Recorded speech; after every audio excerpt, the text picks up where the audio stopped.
welcome to Oracle ADF Beginners course. This is Sudhakar here. In this session, we are going to discuss about the page bindings.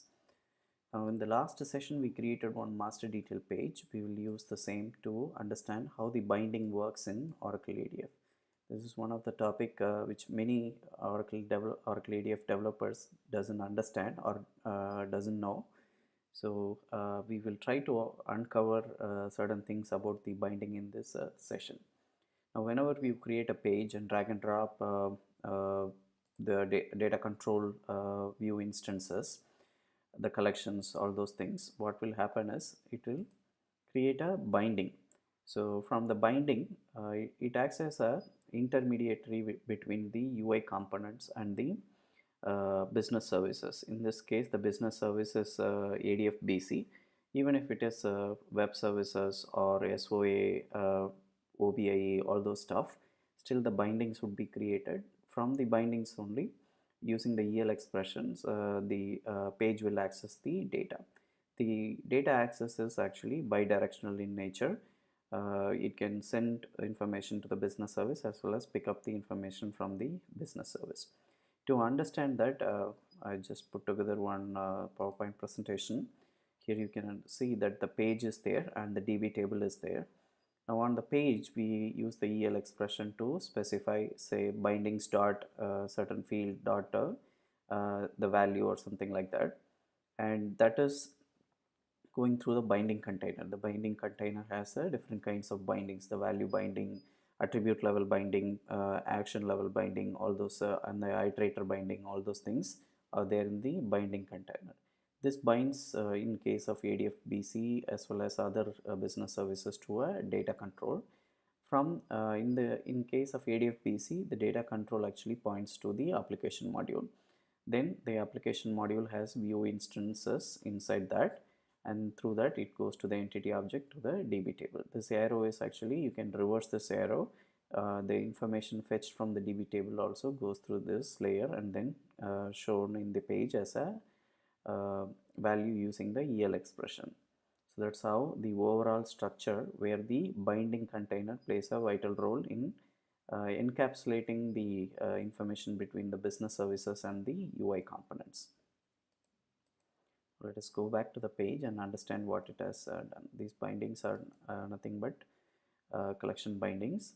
And now if I go to the page definition, I can see these are all actually iterators, and there is a tree level binding for each of them for the collection. And in case if you add some, let us try to add some button, and then we'll see what it looks like. Say I add this to the say header. Now I try to add this button, commit button. What it does, it has a bindings dot commit dot execute. Now if I go to the bindings, I can see this is a action binding. If I click on this, I can see that it is coming from the master detail AM data control, and the operation is commit. Now this one, say locations, it is attached to a locations view 3 iterator. This actually helps us to iterate through the rows in the data collection, and also it maintains the currency, row currency, and the current row information as well.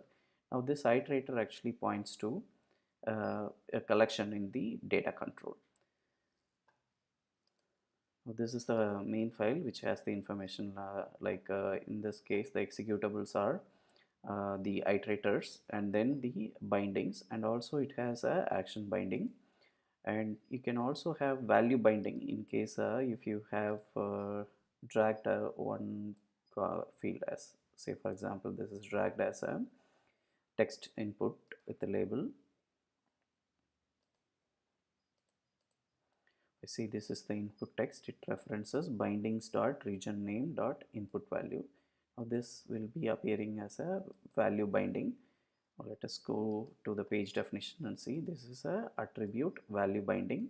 The commit was, it was a action binding, and the other one is the data collections are represented as a tree binding. and the iterator is called iterator binding. Now the information about all these things are stored in this data binding.cpx file. You can see the complete information about which page maps to which page definition, and the data control usages also. Okay, we saw what is there in the data binding.cpx, and this is the page definition. How the page and page definition was linked is in there in the data binding.cpx. Now how these bindings are referenced in the page is nothing but a EL expression. Say the bindings dot region name dot input value. This region name is nothing but the attribute level binding which is available in the page definition file. Thanks for watching this video. We'll meet in the next session.